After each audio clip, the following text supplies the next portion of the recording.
We're here at the Horse and Jockey in Tipperary, where excitement ahead of the championship is reaching fever pitch.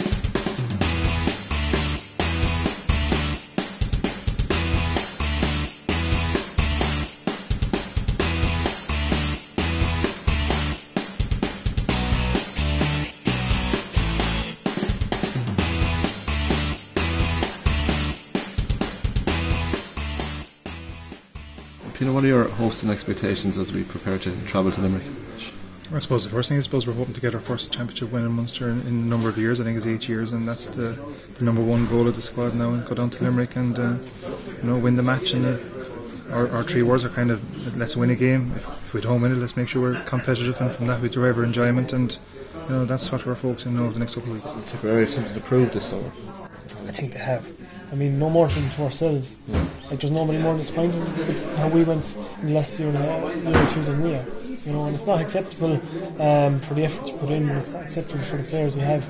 We go out and lose two championship matches in a row. I never kind of looked, over the Limerick game. I suppose that's what happened last year.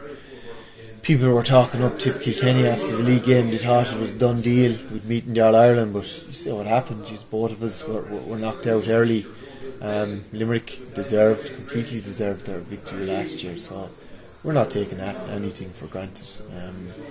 I think we've learned from last year, hopefully, but we're expecting a fierce, tough battle on Sunday week. I think you can expect a really, really good game. I'm looking forward to it because I think it'll be a 50-50 game, and I mean it's cliche, but actually going into a Munster Championship in Tip and Limerick, anybody who thinks differently is on another planet, because I think these games take a life of their own, and who knows what life this will take, but I guarantee it'll be really exciting. And I think on any day, especially in Munster, any team can be defeated. It's just the type of hurling it is. It's very kind of in your face, where Leinster hurling, one or two teams seem to be able to dominate. It's a different style. It's like the Premiership kind of football, soccer. It's non-go. It's in your face. It's 100 miles an hour kind of hurling. And the crowd seem to love that. I think one or two or three even of the Limerick players have said that what happened with them in losing their joint manager Donal O'Grady doesn't seem to have derailed them in any way. In fact, it could galvanise them. Well, you'd have to agree with that.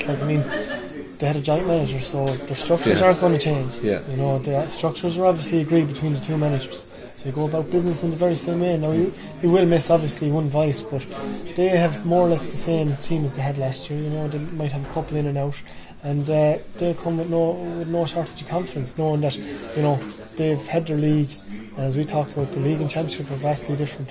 So I mean, it's not going to really cross their mind what went on last year and what's going on this year. I mean, every team focuses on themselves, and I think that's all you can do, because you can't control anything else. So one of the big lessons I think from people who win things is that once you focus on yourself and try to make yourself better and get yourself right, that's about the only thing you can do. What the opposition bring then, who knows, but I think you've got to adapt on the day to whatever the opposition brings, and then the best team will win, and the best team will always win. So I look forward to the game to see who that will be. Yeah, but from all Tipperary supporters and from us at Babble.ie, we wish you the very best for the summer ahead. Yeah, appreciate that. Thank you, Emma. Yeah, no bother. So there you have it, folks, the views from the Tipperary senior hurling and senior football camps ahead of the Munster Championship games against Limerick. The footballers in action at the Gaelic grounds on Saturday, May 31st. A day later, the hurlers will do battle with Limerick in Thurles, just a few short miles from here. We wish the Premier County all the very best from Babble.ie.